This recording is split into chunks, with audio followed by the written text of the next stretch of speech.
Now, the question always comes up. Mike, you put that $500,000 into an income account. What types of financial tools are you using there? Right. I'm going to tell you what we use pretty much every time. And I'm going to use a word that some of you, as you're listening, you might say, oh, I don't like that word.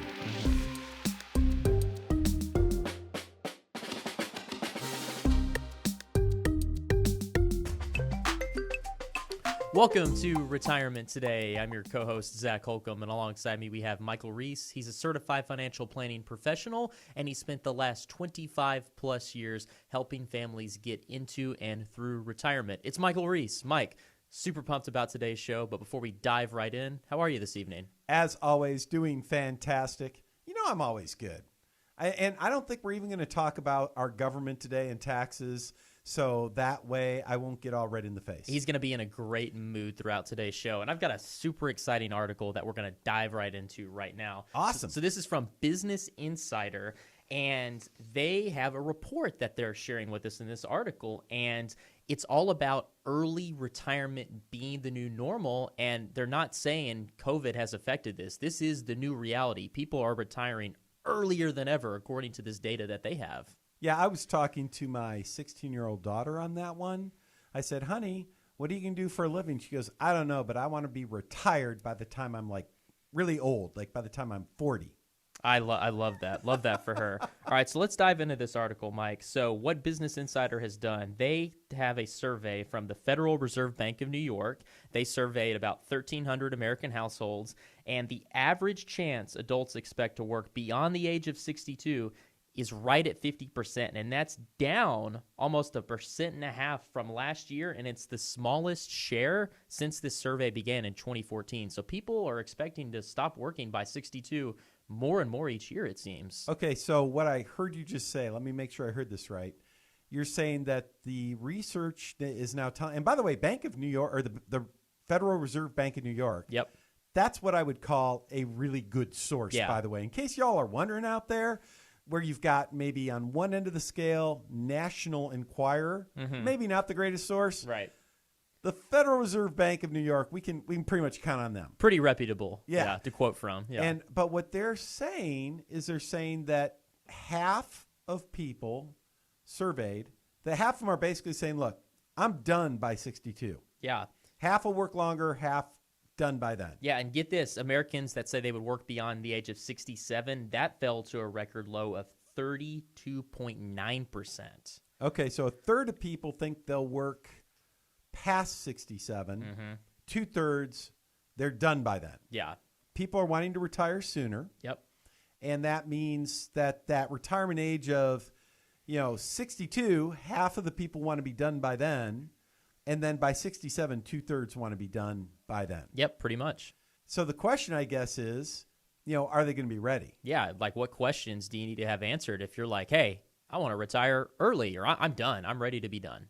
Yeah, this is a really good topic, I think, Zach, because, what's your favorite phrase? What do you love to say all the time? Well, we say it a lot, Mike, and I know I love saying it. It's an investment plan is not a retirement plan. Yeah, so if you were to ask me, if you were to say, all right, Mike, you've been helping people for over 25 years, and I like how you say it, get to and get through retirement. Yep.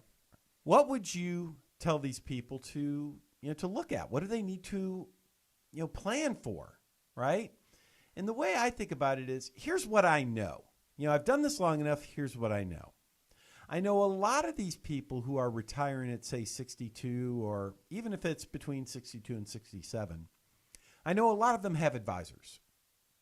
And the problem is that a big, big chunk of these advisors are not retirement advisors. Right. They are investment advisors, or they might call themselves financial advisors, but they're not retirement advisors.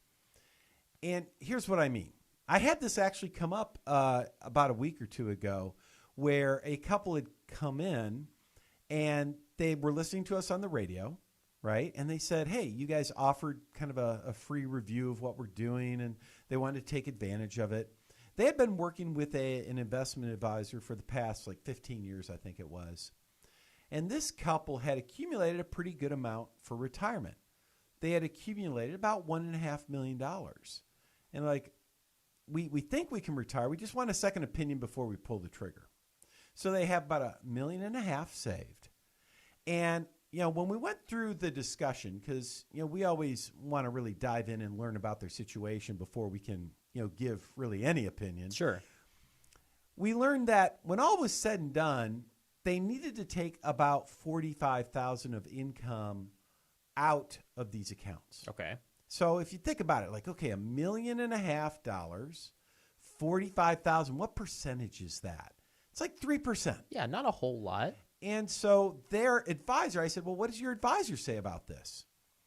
And their response was, well, our advisor tells us, like, you got plenty of money, you got nothing to worry about, no problem. Yeah, 3%, no biggie. Easy. Yeah. And I said, well, why did you reach out to us to get that, get second opinion? Why are you asking us to give you a review here if your current advisor says you're in great shape? Yep. And their comment was, they said, because on the radio, you talk about a lot of things we don't hear about from our advisor. Like, he never talks about taxes, because I hear you talk about taxes all the time. Yeah, he never talks about, what if the market crashes? What are we going to do then? You guys talk about that a lot. And we just, we don't know what we don't know. This represents, and the way they said it, they said, we heard you say this on the radio one time, and it really stuck with us. They said to me, you said that retirement represents a fundamental shift in life. And when you have a fundamental shift in life, guess what? Your financial planning probably also has to have a fundamental shift to match that. And they said that really resonated with us. Like, that was something that, like, yeah, that makes a lot of sense. Yet when we talk to our current advisor, he's basically telling us just there's not really much reason to make any changes. And we feel like there's a bit of a disconnect. We just want to visit and, are we missing something here? Right. And this is a great example, Zach, about how an investment plan is not a retirement plan. 100%. Because their advisor was telling them what almost every other financial advisor would tell you. Hey, you've got $1.5 million. You only need $45,000. It's a 3% distribution rate. You're good. Don't worry about it. Life is great. They say that for 25 years I've heard that, advisors telling people that. Yet, these advisors are only looking at an investment plan.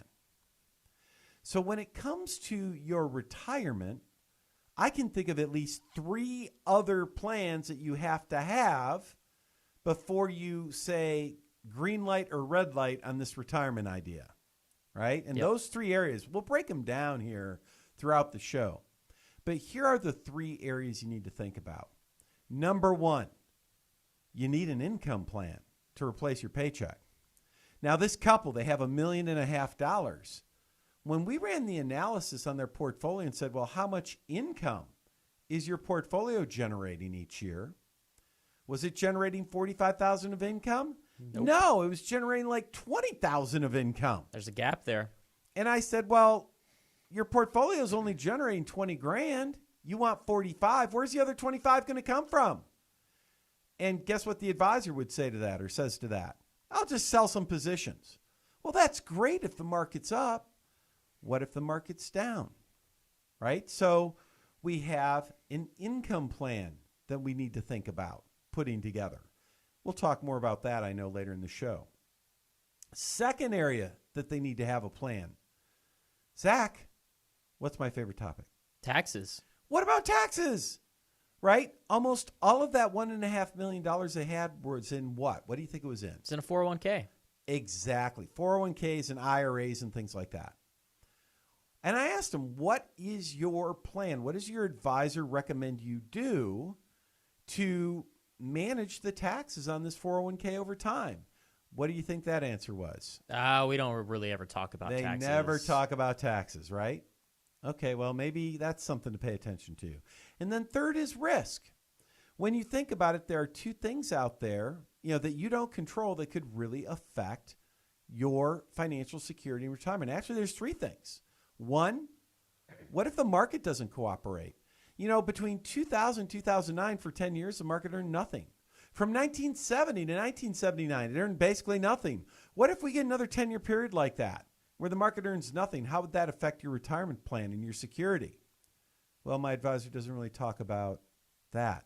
What about your health? What if you die too soon? Or what if you get sick along the way? Are you going to be okay? Well, they don't really talk about that. What if inflation goes out of control for a while? I didn't talk about that. So there's a lot of things. We've got income planning, tax planning, and risk management planning that we need to do on top of investment planning. And like is usual, their advisor didn't help with any of those things. By the way, I do want to say this, my pet peeve. Mm-hmm. My pet peeve is, people who want to talk to us, and when I ask them questions like, well, what does your advisor say about this or that? And they say, well, my advisor has never brought it up, but, we haven't really brought it up to him either. Sure. My pet peeve is, wait a minute. Aren't you paying them to be an advisor? Yeah, shouldn't they be asking you these questions? Yeah, if you're paying someone to do a job, isn't it their job? It's not your job to bring this stuff up to your advisor. Sure. It's their job to bring it up to you. Yeah. Right? And so there you go. That's my pet peeve. Yeah. So that's your only pet peeve? The only one you have? Oh, I have. Oh my gosh. So many. Yes. We could open up that Pandora's box. We could. Say, Mike, do you have any pet peeves about politicians? It's like, oh no, what have I done? Entire topic, right? Show's over. Anyway, going back to this couple. So they've got $1.5 million. And by the way, Zach, we see a lot of people these days with over $1 million in their 401ks, right? Yeah, Mike, that article we actually talked about at the start of the show, they reference a study done by Fidelity, and this year, the number of 401ks and individual IRAs holding at least $1 million, it's at record highs. Yeah, and guess what? As you're listening, you might sit back and say, what, $1 million? Holy cow, that's nothing. I've got $3 million in my 401k or something. Hey, yeah. Great, good job. Or you might be sitting there saying, oh my goodness, $1 million. I only have like $350. Yeah. You know what? That's okay. It is okay. Whenever we talk about these examples on the show, it's not how much money you have, right? You might have more, you might have less, and that's okay. I'm just trying to illustrate, the things you need to be thinking about if you want to enjoy financial security during your retirement years. Let's be honest. You work your whole life and you save. I believe you deserve to enjoy the retirement of your dreams. You've put the work in. Don't you deserve to enjoy the fruits of your labor? Mm-hmm. And you don't want to have some silly little mistake happen in retirement because nobody told you, heads up, you got to think about this stuff. Yep. Let's go back to our couple, John and Mary. They've got this $1.5 million. They only need $45,000. It's 2.5%, 3% rather, that they need. Gosh, I can't believe I just misspoke there. They only need 3% income. The problem is their portfolio is not generating enough, and they don't have an income plan. They don't have an investment plan. But let's go ahead. We put their information into our financial planning system. So our process here at Centennial Advisors is very simple. When you call the office, or when you call the radio show, just like John and Mary, they called the radio show, and right away at the end of that first meeting with them, we were able to kind of check out a couple of things. And so here's a couple of things we looked at. We said, all right, assuming you get, we said 5% rate of return, because we don't want to go crazy there, right? We want to assume conservative numbers. Yep. We're talking about retirement. This is an irrevocable decision. Once you retire, you never want to go back to work. Let's make sure we're not getting aggressive with our assumptions. Let's be conservative. So we said, all right, let's assume you're in 5% a year. And, given their income, Social Security, and all this other stuff, how long will your money last? And according to the software, and assuming that tax rates didn't change, which we know they will, and all that other stuff, said, look at this. It looks like your money should last till you're about 98 years old. Now, how would you feel about that, knowing your money lasts till you're 98 years old? What do you think they said? Yeah, we like that. That sounds pretty good. That feels pretty good. Now, this couple, they were in like 63, 64, right? For them, that's like 25 years. Well, I'm sorry, 35 years. Yeah. Right? Not quite that far. 34 30-ish, years, yeah. whatever it is, 35 years. They're like, yeah, we don't think, if we live another 30 years, I mean, they were really healthy. And guess what? When you've got a couple 64, 63, and they're healthy, there's a pretty good shot that at least one of them, usually the wife, will live to 95, right? So she lives to 95, money lasts to 98. That works, right? So I said, okay, so everything on the surface looks good. What your advisor is saying, you got plenty of money, nothing to worry about. On the surface, that looks okay. Looks like this works. Well, but what do we say? There's some things that could happen that you don't control that might affect this financial security. So the first question I always like to ask is, what happens if the stock market decides it's just going to be flat for the next 10 years? What if for the next 10 years, the market earns essentially nothing? Now, there's this great chart, this Warren Buffett chart. It's a Warren Buffett, he likes to compare the value of the total stock market to the value of our economy, the size of our economy, because that relationship tells him, is the market fairly valued? Is it undervalued, or is it overvalued? Right now, that comparison tells us that the market is strongly overvalued. And the last two times the market was strongly overvalued like it is now, once was in 2000, once was in 1969. Both times the markets were strongly overvalued according to Warren Buffett's measurement. The next 10 years, the markets earned essentially nothing. They were flat. So I always like that, hey, we're there now. Last two times, markets earn nothing for the next 10 years. Now, we don't know what the markets are going to earn the next 10 years. But we can certainly say, hey, there's a pretty good chance I might earn next to nothing the next 10 years. What if that happens? And this couple, we learned right away, we said, oh, look, your money should last to 98. But if the markets are flat for the next 10 years, listen to this. Suddenly, their money would only last to their 84. Not feeling as comfortable about that. I'm not so happy anymore. Yeah. And I just simply said, I said to them, do you think there's a reasonable possibility that the markets might be kind of flat for the next 10 years? Their comment is, well, yeah, based on the chart, I could see that happening. Yeah. And I said, and if it happens, your money runs out at 84, in your opinion, would that be a problem?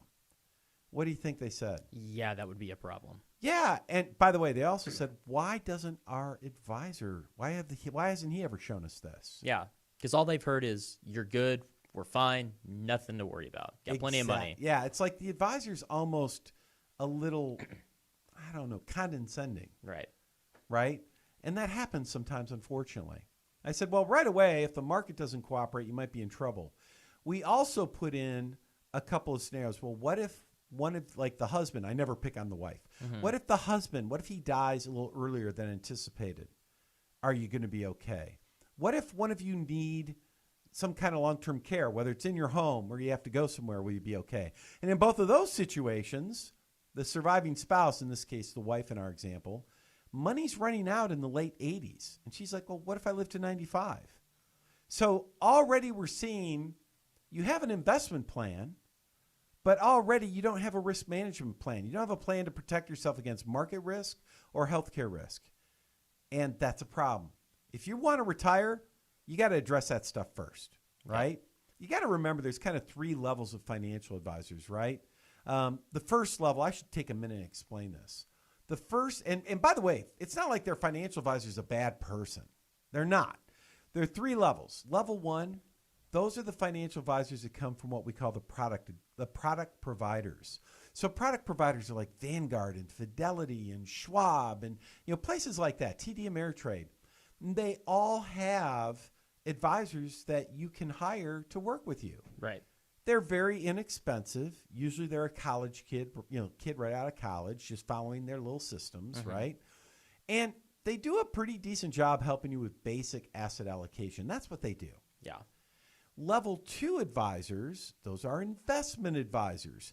Now, usually they work at these big firms, y'all know their names. On every street corner, the big building. You got it. That's where you find them. Again, good people. Yeah. But what their job is, they help you with investing at a more sophisticated level than what you get at, say, a Fidelity or a Vanguard or something like that, one of those advisors. Right. They help you at a higher level of investing. They help you better, hopefully do a better job growing, accumulating your money. And that's what they do. Mm-hmm. They help build investment plans. Yes. However, when you're getting close to retirement, it's time. That's when you often need that level 3 advisor, the holistic planner. Because, Zach, what do you like to say? Investment plan is not a retirement plan. There you go. An investment plan is not a retirement plan. So here you are at a level 2 advisor. Good person. That's who this couple, John and Mary, they had a level 2 advisor. They had a great investment plan, but they didn't have a retirement plan. So when they're asking me, Mike, why didn't our advisor ever talk about this? I had to go back. I said, well, probably because that's not really their job. That's not what they really do. If you want these types of answers, you need to talk to someone who's a level 3 advisor, who's a holistic planner. That's more what we do, right? Mm-hmm. And we don't do it for everybody. We specialize in retirement planning. Right? So the next area we wanted to talk about here said, okay, well, what about taxes? Right? My favorite topic. Mm-hmm. So here you are. You got $1.5 million. It's all in IRA and 401k for the most part. I think there's like 100,000 or a couple 100,000 outside, but almost all the money was in an IRA or a 401k. So what is your plan to keep your taxes to a minimum? They're like, what do you mean? Mm-hmm. And I said, well, let's take a look at this. And remember, this all happened in the first time they visited with me. I said, well, let's click this tab that says tax. And let's add up all the taxes you're projected to pay over your lifetime. We added up that number, and Zach, it was over $1 million that they're projected to give to the IRS over their lifetime. And I said, if you just keep doing what you're doing here, you're going to be giving over $1 million to the IRS. How do you feel about that? They were not happy. Yeah, who would be happy with that? Yeah, I mean, not all at once. You don't give it to them all at once, but over time, I mean, it really adds up. I'm like, well, let me ask you this. To what degree are do you visit with a tax advisor every single year to see if you can knock that number down? No, we just do our own taxes on TurboTax, right? Well, what about your current advisor? Has he talked to you about this at all? No, he doesn't really do taxes. And that's, again, though, level 2 advisor, it's not their job. That's not what they really do. So let's not blame him for, it's just not what they do, right? Whereas like us in our office, we visit with our clients every single year and look at this stuff, right? So I asked him, I said, well, let's play with this a little bit. Let's just pop in a couple of tax-free, let's do some Roth conversions. Let's put in, and I took literally 2 minutes. And I said, this is not optimized. Let's just throw in a couple of numbers here. Yeah. Let's see if it would make sense. And within a 2 to 3 minute span from just, let's throw some stuff against the wall and see if it sticks kind of stuff, we were able to take over $1 million. We got them under $600,000. We saved over $400,000 of future taxation just by playing around with a couple of quick Roth conversions. And I said to him, look, this is not obviously optimized. You can tell I've spent no time on this, right? But already, do you see the value of doing some tax planning every year? I mean, if you aren't, over the next several years of your retirement, if you can reduce your taxes by roughly $400,000 or more, well, that's money you're not giving the IRS. Where does that money go? Goes right back in my pocket. Yeah, it goes in your pocket, right? And I said, John, Mary, do you believe that you could maybe spend that $400,000 more wisely than the people in Washington, D.C.? Yes. And do you think that's better served in your pocket and maybe someday to your children versus going to the people in Washington, D.C.? Definitely. Yeah, of course. And so would it make sense to you that having some tax planning as part of your retirement planning, Does it make sense to have that as part of your planning? Like, should that be an integral part of what you're doing here? No doubt about it. And by the way, by doing that, guess what it did? Made their money last longer. Right now, they've got money lasting, instead of running out when they're 98, now their money's lasting forever. Well, I shouldn't say forever. Well past age 100. Because why? Extra money in their pocket they're not giving the IRS. Yep. Let's talk about the other thing that we haven't talked about yet, which is income planning. Mm-hmm. So here they are. And in this case, they have $1.5 million, right? And they had their portfolio was generating, when we ran a report, like $20,000 of income. But they wanted $45,000 of income. And I asked them, where are you going to get the other $25,000? They said, well, our advisor says he'll just sell positions to make up the difference. I'm like, and that's great if the market's going up. Mm-hmm.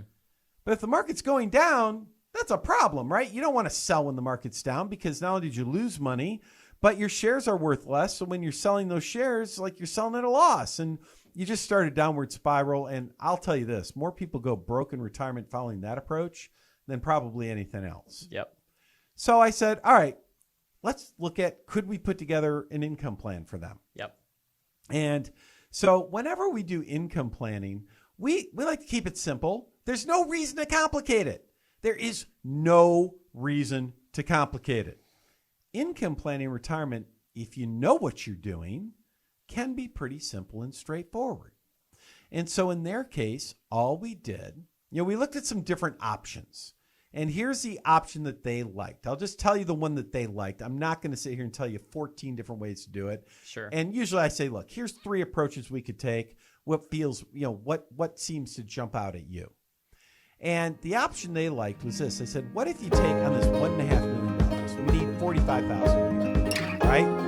What if we take $500,000, or a third of our money, and let's put it into something that is safe and protected, that we can just take that $45,000 out every year until it's gone, right?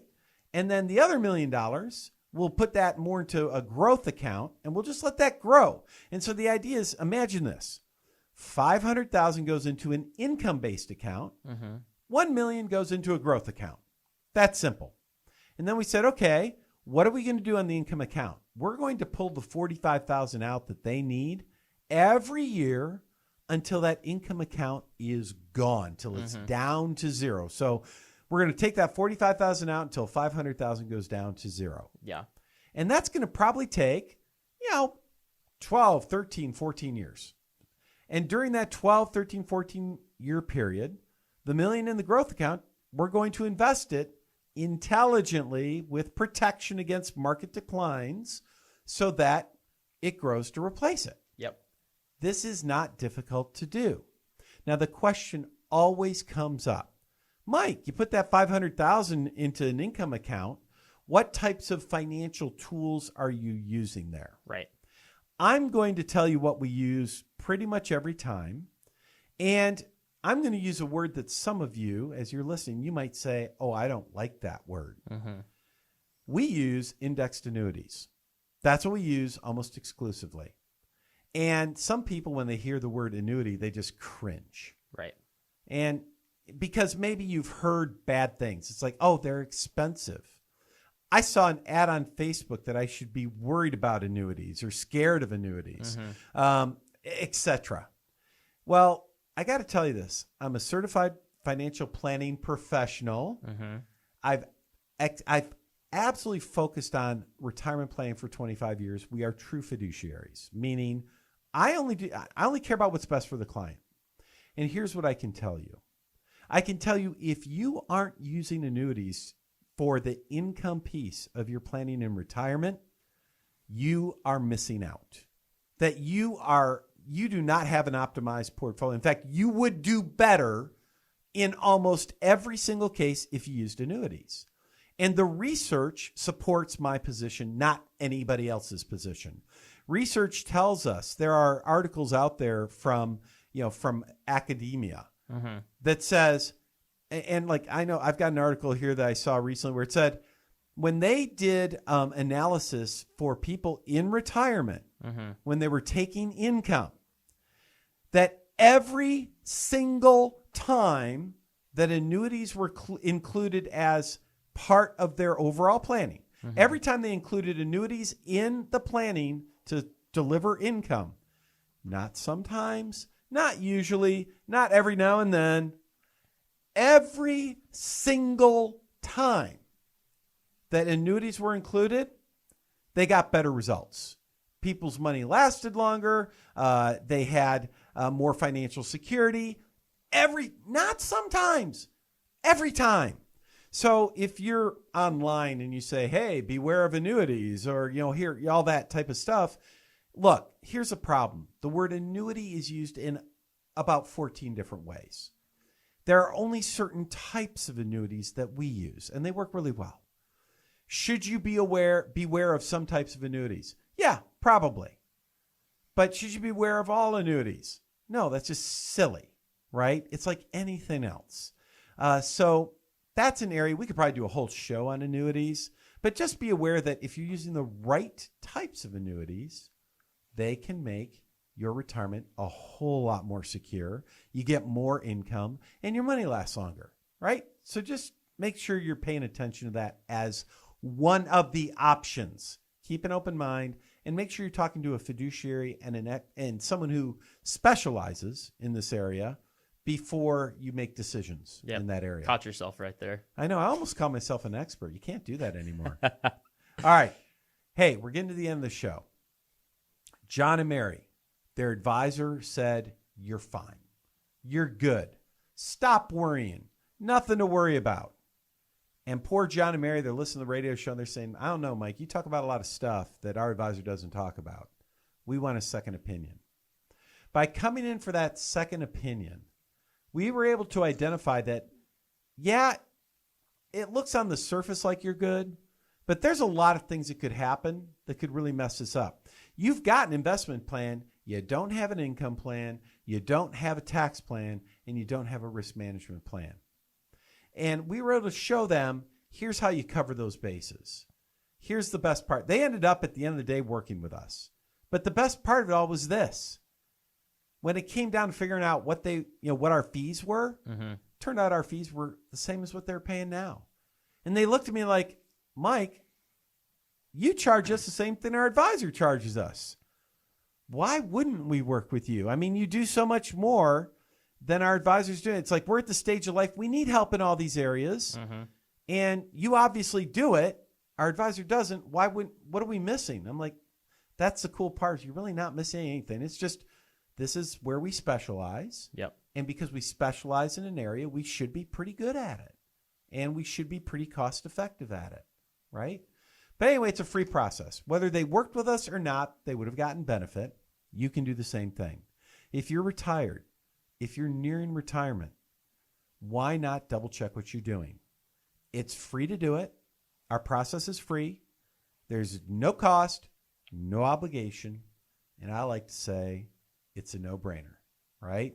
Just pick up the phone, give us a quick call. Let's start the process. Zach, what's the phone number they need to call? Mike, it's 512-886-5850. Again, it's 512-886-5850. It's after hours. You get our answering service. They're just going to get your name, your number, and a good time for us to call you back during business hours. And we'll start this quick, easy, and painless process. That's the key, Zach. We want it to be the easiest path to your retirement planning. All right, that's our show this week, folks. Hope you enjoyed it. We'll look forward to talking to you again next week.